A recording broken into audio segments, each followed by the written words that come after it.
ये देख कैसे हैप्पी बर्थडे भाई। दिखा।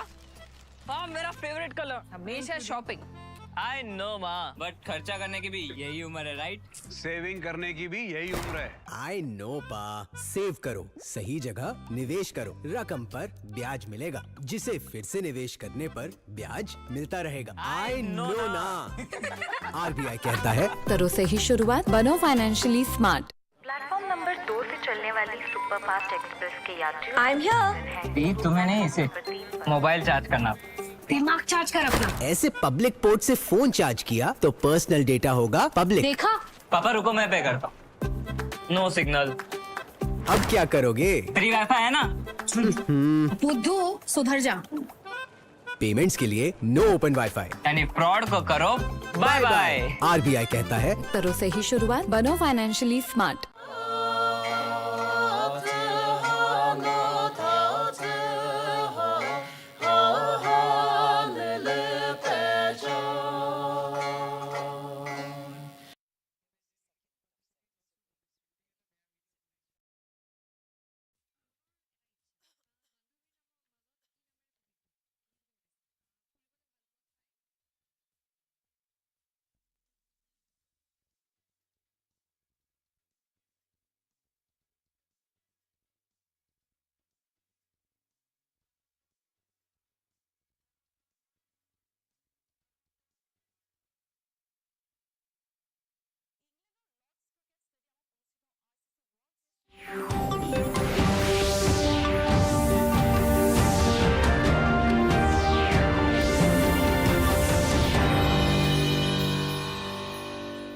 Good evening and welcome to Doordarshan Kendra Kohima. I'm Ila Susan with the news. First, the headlines.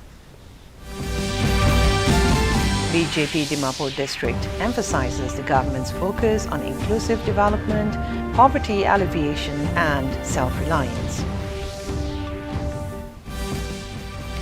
Prime Minister Narendra Modi to visit Cyprus, Canada and Croatia in key multinational tour.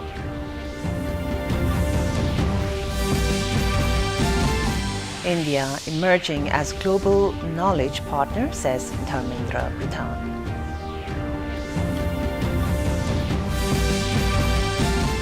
And Northeast NSS Festival 2025 concludes at the resort with call for youth-driven nation building.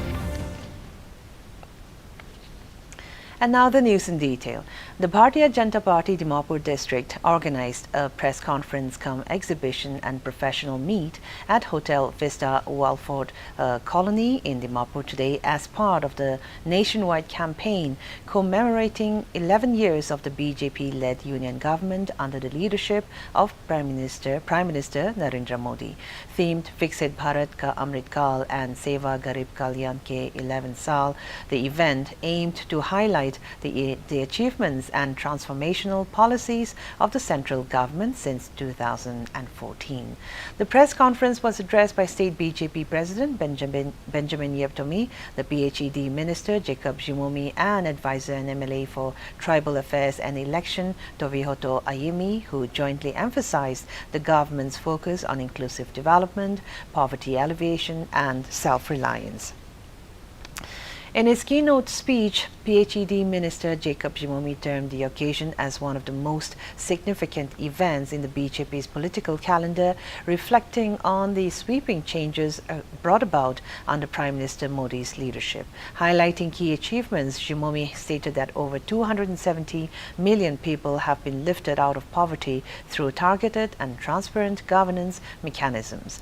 Jimomi also lauded the government's commitment to women empowerment, education reforms through NEP 2020 and defense self-reliance. Advisor for Tribal Affairs and Election and MLA Tovihoto Ayemi highlighted the immense strides made by the country under PM Modi's leadership. Ayemi emphasized that while not all states are governed by the BJP, those with BJP or allied governments have witnessed marked progress. By the previous governments at the center, talking about Garib. Last Tuesday, we had a meeting with all the HODs, the bureaucrats, the district administration at the State Banquet Hall. The theme and then the agenda was Prime Minister Narendra Modi will embark on a 5-day tour to Cyprus, Canada and Croatia tomorrow. At the invitation of the President of Cyprus, Nikos Christodoulidis, Prime Minister Modi will pay an official visit to Cyprus tomorrow. This will be the first visit of an Indian Prime Minister to Cyprus in over 2 decades. While in Nicosia, Prime Minister will hold talks with President Christodoulidis and address business leaders in Limassol. The visit will reaffirm the shared commitment of the two countries to deepen bilateral ties and strengthen India's engagement with the Mediterranean region and the European Union. In the second leg of his visit, at the invitation of Prime Minister of Canada, Mark Carney, Prime Minister Modi will travel to Kananaskis in Canada on the 16th of June to participate in the G7 summit. This would be Prime Minister's 6th consecutive participation in the G7 summit. At the summit, Prime Minister will exchange views with leaders of G7 countries, other invited outreach countries and heads of international organizations on crucial global issues, including energy security, technology and innovation, particularly the AI energy nexus and quantum-related issues. Prime Minister will also hold several bilateral meetings on the sidelines of the summit. In the final leg of his tour, Prime Minister Modi will undertake an official visit to Croatia on June the 18th. Moving on, the Union Minister of Education, Dharmendra Pradhan, has stated that the world today is looking at India not only as a destination but as a knowledge partner. Addressing the letter of intent granting ceremony of 5 foreign universities to establish campuses in Maharashtra, held today in Mumbai, he hailed the event as a milestone in the country in the journey of Viksit Bharat and emphasized that education will ensure a secure future for the country. He asserted that Maharashtra has long been a leader in enterprise and knowledge and will now emerge as a leader in the education sector as well. During the program, the University of Aberdeen from the UK, the University of York, UK, University of Western Australia, Illinois Tech from the US and IED School of Design, Italy, were granted letters of intent to establish their campuses in the state of Maharashtra. The government has constituted a high-level multidisciplinary committee to examine the causes that led to the crash of Air India flight A1171 from Ahmedabad to Gatwick Airport, London on June the 12th, which left 241 people dead. According to an order issued by the Ministry of Civil Aviation, the committee will examine the causes of the crash, the review existing standard operating procedures and guidelines issued to prevent and handle such incidents and suggest comprehensive measures for the future. The order clarified that this panel will not serve as a substitute for other inquiries already underway by relevant organizations, but will focus specifically on the formulation of preventive SOPs and post-crash protocols. The committee will be chaired by the Union Home Secretary. The government confirmed that the committee will conduct site inspections and interviews with crew members, also including air traffic controllers and other personnel. In case of foreign nationals or aircraft manufacturers being involved, the committee will coordinate with international agencies as well. Meanwhile, Civil Aviation Minister K. Ram Mohan Naidu informed that the Directorate General of Civil Aviation has given an order for extended surveillance of the 34 Boeing 787 planes which are currently present in the Indian aircraft fleet. Do the extended surveillance for the 787 planes. There are 34 in our Indian aircraft fleet today. I believe that 8 have already been inspected. Any theory that is going around this crash, everything will be analyzed. And the high-level committee is going to do its own investigation. which is going to be independent of all the other investigations that are going to happen. Let's now go for a short commercial break. Please stay with us. Platform number 2 से चलने वाली superfast express के यात्रियों I am here. भी तुम्हें नहीं, इसे mobile charge करना। दिमाग चार्ज कर अपना। ऐसे पब्लिक पोर्ट से फोन चार्ज किया तो पर्सनल डेटा होगा पब्लिक। देखा? पापा रुको, मैं पे करता हूँ। No signal. अब क्या करोगे? फ्री वाईफाई है ना? बुद्धू सुधर जा। पेमेंट्स के लिए नो ओपन वाईफाई, यानी फ्रॉड को करो बाय बाय। आरबीआई कहता है करो सही शुरुआत, बनो financially smart. And welcome back. The Northeast NSS Festival 2025 drew to a close today with a vibrant valedictory ceremony held at the resort in Risuma village, Kohima district. Organized under the national theme Viksit Bharat, the week-long festival united over 300 enthusiastic NSS volunteers from across the northeastern states in a celebration of service, solidarity and cultural exchange.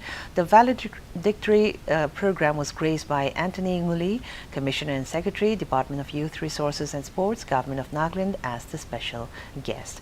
Addressing the volunteers, Nguli urged the youth to take ownership of the nation's future. Nguli emphasized that with India looking ahead to its centenary of independence in 2047, the energy, innovation and commitment of young citizens will be key drivers of national transformation. Nguli also highlighted the unifying impact of the festival, saying it reaffirmed the spirit of One India, Great India, where diversity stands as the country's greatest strength. Rokovityo Zatsu, the state NSS officer, Nagaland, reported that a total of 300 volunteers participated in the festival. He extended heartfelt appreciation to the Chief Minister of Nagaland for logistical support and acknowledged the presence of ministers and MLAs who attended various segments of the event. Highlights of this ceremony included a cultural performance by NSS volunteers from Cross College, Kohima, showcasing the rich traditions of the region. The event concluded with a prize distribution ceremony. A great example of youth power, community spirit, and a shared vision for a Viksit Bharat, which is your theme for this Northeast Youth Festival this year. That is a developed India and a self-reliant India. The theme fits as the nation strikes towards the goal of transforming a developed country by 2047, which is the centenary of our independence. In more state news, State Chief Commissioner of Nagaland, Bharat Scouts and Guides, and a prominent personality in the field of sports administration, Atyo Major Sekose, passed away last night at the age of 77 following a prolonged illness. Born on May 20, 1948 to Samuel and Banyo Major, Atyo Major Sekose was the second of 7 siblings. With many feathers in his cap at the time of his death, he was widely regarded as an educationist, administrator, sports leader and public figure. He dedicated his life to community service and to the advancement of sports and education in Nagaland and beyond. Major served as the State Chief Commissioner of Nagaland Bharat Scouts and Guides from 2018 until his passing, and previously held the position of State Commissioner Scouts from 2011 to 2018. As a sports administrator, he was the president of the Nagaland Table Tennis Association since 1997. Governor Laganesan, Nagaland Olympic Association Secretary General Abu Mehta and several other dignitaries paid tribute to the departed soul. Ayush Minister Pratap Rao Jadhav today said that yoga represents India's aspiration for global well-being. Speaking at the Global Yoga Summit, Yoga Connect in New Delhi, he said that humanity is presently facing various challenges across the world and added that yoga is a gift and legacy from India to the world for global peace. The minister asserted that yoga transcends the boundaries of religion, gender and language and is accessible to all, from children to the elderly and from the impoverished to the affluent. He cited a government body's survey that over the past decade, 33% of individuals have engaged in International Yoga Day event.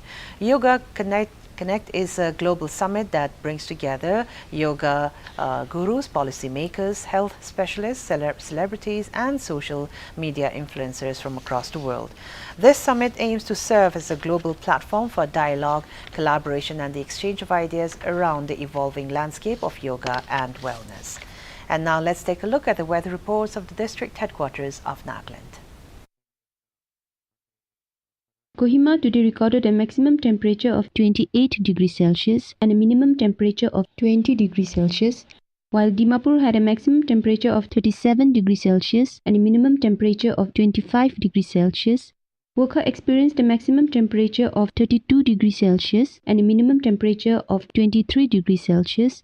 Mongkokchung had a maximum temperature of 31 degrees Celsius and a minimum temperature of 21 degrees Celsius. Mon had a maximum temperature of 34 degrees Celsius and a minimum temperature of 23 degrees Celsius. Towards the east, Twinsang had a maximum temperature of 24 degrees Celsius and a minimum temperature of 17 degrees Celsius. Zinebuto had a maximum temperature of 27 degrees Celsius and a minimum temperature of 19 degrees Celsius. Phek had a maximum temperature of 24 degrees Celsius and a minimum temperature of 17 degrees Celsius. That's all for the weather report. To end the news, here's a recap of our top stories. BJP Dimapur district emphasizes the government's focus on inclusive development, poverty alleviation and self-reliance.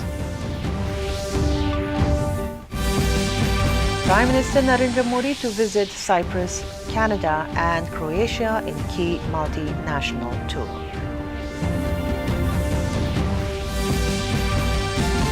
India emerging as global knowledge partner, says Dharmendra Pradhan.